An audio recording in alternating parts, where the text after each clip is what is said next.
నోరుకి దేవుని స్తుతించు, నువ్వు దేవుని స్తుతించు. మనం చేయవలసిన పనులు ఇవేనమ్మా.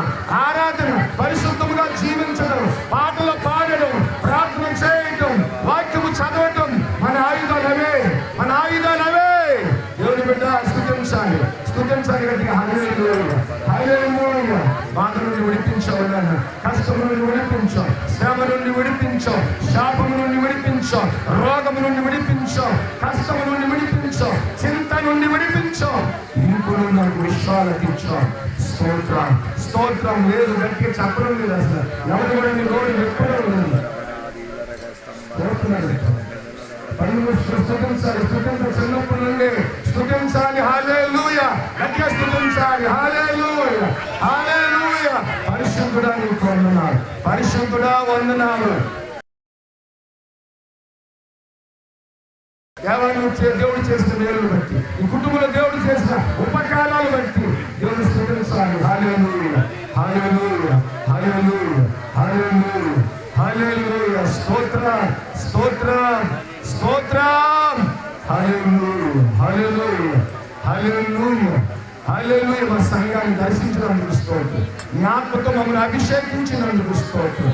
ఆత్మపూర్ణులుగా మమ్మల్ని మార్చినందుకు స్తోత్రం ప్రభువా. అయ్యా, పరిశుద్ధాత్మ అగ్ని నాలుగుల వల్ల దిగి వచ్చినప్పుడు అయ్యా తండ్రి, అన్య భాషలో మాట్లాడినట్టుగా మేము మాట్లాడుతాము గాక.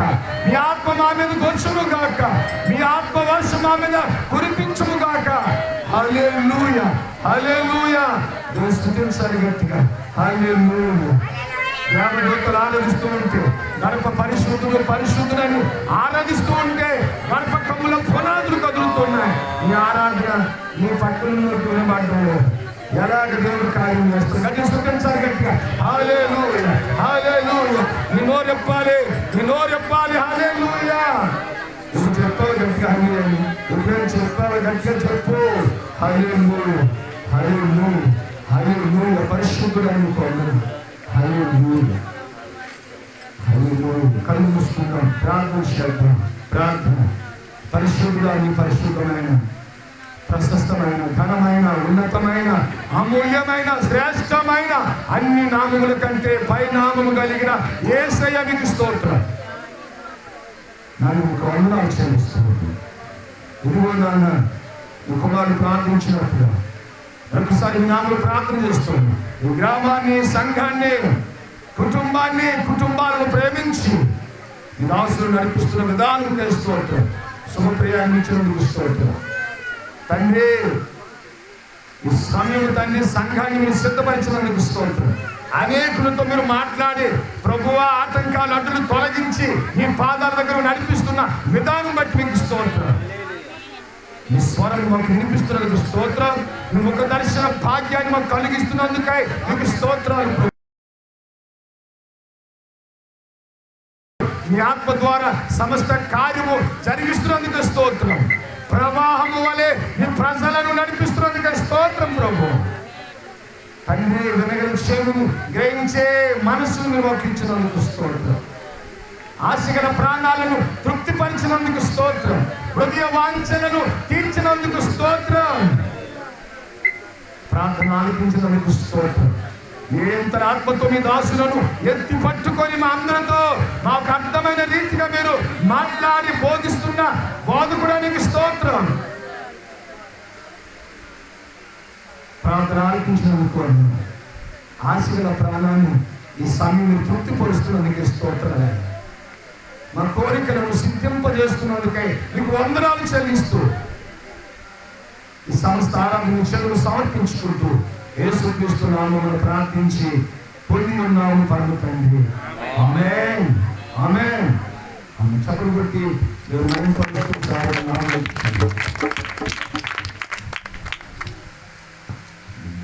వందనాలు, స్తోత్రం కలిగిన గాక. కూడి వచ్చిన సంఘకి, సంఘ కాపారి, ఇతరులు వచ్చిన దేవుని బిడ్డలు, సంఘ కాపారి, ఫేస్బుక్లో వాట్సాప్లో దేవుడు వాక్యమైన అందరికీ యేసు ప్రభువు వందనాలు. ఈ రాత్రి దేవుడు మమ్మల్ని దీవించిన గాక. సరే, బైబిల్ తరగతిలోనికి మనం వెళ్తాం. మొదటి పీతరు 1 అధ్యాయము 8 నుండి 11 వరకు మీరు ఆయనను చూడకపోయినను ఆయనను ప్రేమించుచున్నారు. ఇప్పుడు ఆయనను కన్నులారా చూడకయే విశ్వసించుచు మీ విశ్వాసమునకు ఫలమును అనగా ఆత్మరక్షణను పొందుచు చెప్పనా సత్యమును మహిమాయుక్తమైన సంతోషము గలవారై ఆనందించుచున్నారు. మీకు కలుగు ఆ కృపను గూర్చి ప్రవచించిన ప్రవక్తలు ఈ రక్షణను గూర్చి పరిశీలించుచు తమ యందున్న క్రీస్తు ఆత్మ క్రీస్తు నిశ్చయమైన శ్రమలను గూర్చియు వాటి తరువాత కలుగబోవు మహిమలను గూర్చియు ముందుగా సాక్ష్యమిచ్చినప్పుడు ఆ ఆత్మ ఏ కాలమును ఎట్టి కాలమును సూచించుచూ వచ్చనో దానిని విచారించి పరిశోధించుని. దేవునికి స్తోత్రం. పోయిన దినములు బైబిల్ మనం నేర్చుకోవాలని అనుకున్నారు. 1 అధ్యాయము 8 వాక్యాలు. దేవుడు మనం చూడలేదు కానీ దేవుడు ఏం చేస్తున్నారు, ప్రేమిస్తున్నారు. దాని గురించి కొన్ని అంశాలు మీకు అని చెప్పారు. దేవుని స్తోత్రం. దాని కూడా ఒక వాక్యం చదువుతుంది బాగుంటుంది. మార్కు సువార్త 12వ అధ్యాయము 30 వాక్యాలు తెలుగులో చదవండి, ఇంగ్లీష్ కూడా చదివితే కొంచెం బాగుంది. నీవు నీ పూర్ణ హృదయముతోను నీ పూర్ణ ఆత్మతోను నీ పూర్ణ వివేకముతోను నీ పూర్ణ బలముతోను నీ దేవుడైన ప్రభువును ప్రేమింపవలెను. దేవుని ఎలా ప్రేమించాలని You shall love the Lord. You shall love your Lord. Love your Lord your God with all your heart, with all your soul, with all your mind, మీరు చదివిన వాక్యం విన్నారా? and with all your strength, first మీరు ఎలా దేవుని ప్రేమించాలి? మొదటిగా with all your heart. హృదయం. స్తోత్రం. ఎలా దేవునికి ప్రేమించాలి? పూర్ణ హృదయముతోను. పూర్ణ హృదయం దేవుడికి ఇస్తుంటే పూర్ణ హృదయంతో ప్రేమిస్తాడు. నీ హృదయం పూర్ణంగా దేవుని కొరకు అప్పగడు ఉంటే పూర్ణంగానే దేవునికి ప్రేమిస్తున్నాడు. కానీ దేవునితోని ఉన్నారని చెప్పి సగం దేవునికి సగము ఇంకో ఇంకా లోకానికి 50-50 చాలా మంది దేవునికి ఎలా ప్రేమిస్తున్నారు? సగం 50-50. ఎందుకంటే ప్రేమ దేవుడు ఏం చేయలేదు, కోరలేదు, కోరుకుని లేదు. అదే ఇరవై గ్రంథము 17:9 మీరు చదివితే హృదయం అన్నిటికంటే మోసకరమైనది. మనిషి హృదయము మోసకరమైన హృదయము దేవునికి ఇవ్వాలి. సంపూర్ణంగా దేవునికి దేవునికి ఏం చేయాలి? ప్రేమించాలి. ఎలా ప్రేమించాలి? పూర్ణ హృదయంతో దేవునికి ఏం చేయాలి? ప్రేమించాలి. దేవునికి స్తోత్రం. అప్పుడు యేసు ప్రభు చెప్పిన మాట, హృదయం నిండినది. హృదయం నిండేది నోరు ప్రస్తావించేది. హృదయం ఏదైనా నిండి ఉంటుందో నీ నోరు అదే పలుకుతుంది. ప్రేమ నిండి ఉంటే ప్రేమ మాటలు బయటకు వస్తాయి.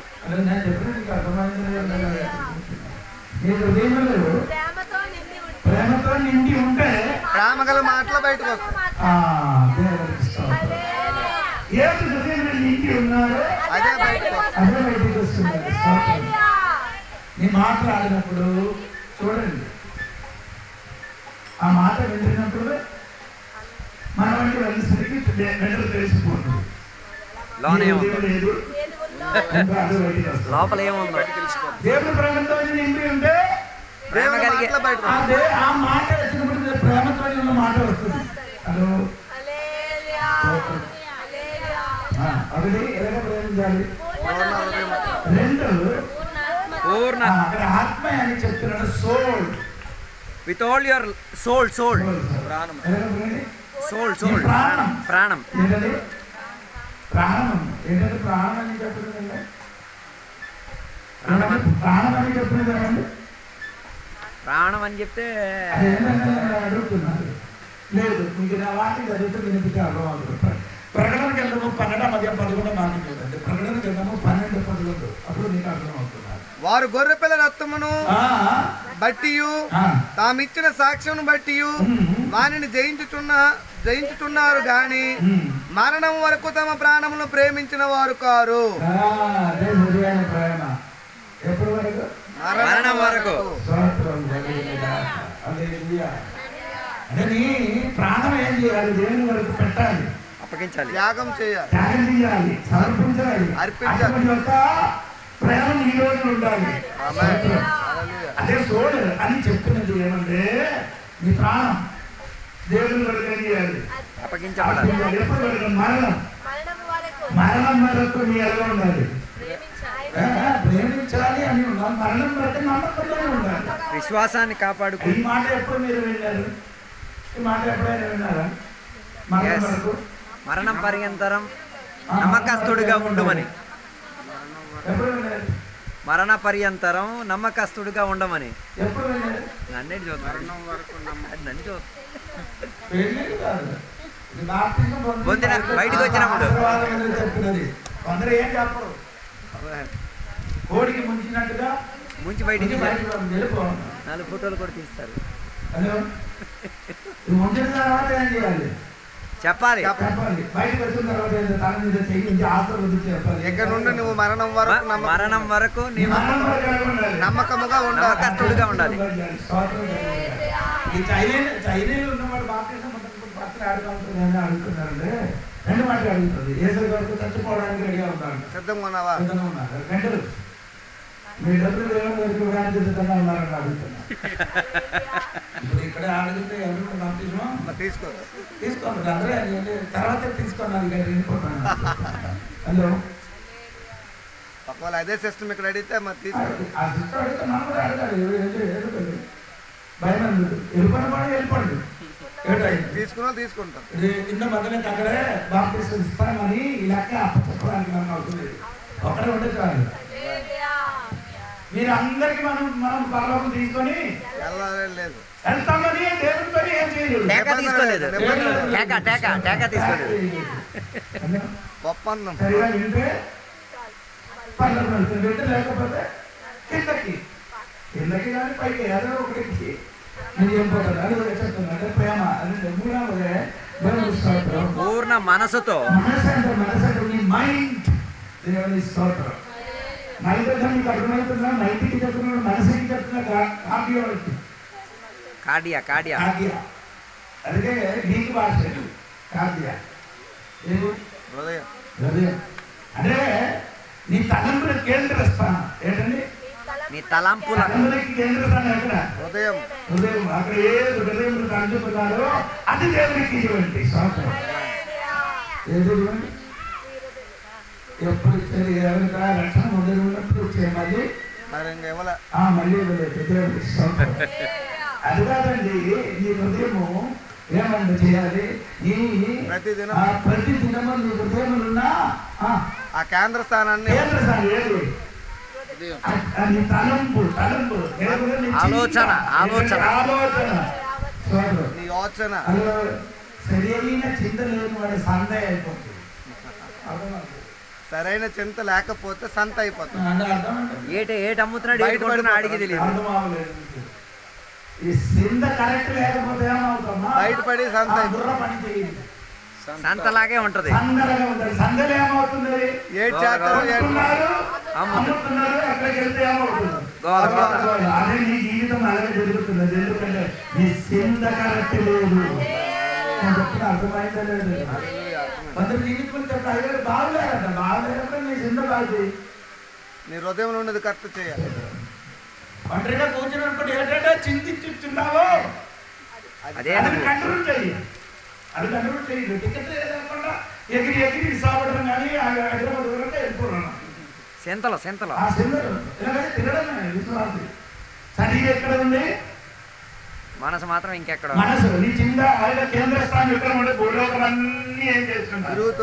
అదే దేవుడు కోరుకున్నది. నీ దేవుడికి ప్రేమించాలంటే నీ చింత కూడా ఏం చేయాలి? నీ అదుపులో దేవుడికి స్వాతంత్రం కలిగింది. 4 ఏంటంటే శక్తి. పూర్ణ శక్తితో. పూర్ణ శక్తి ఎలా ఉందండి? పూర్ణ శక్తి.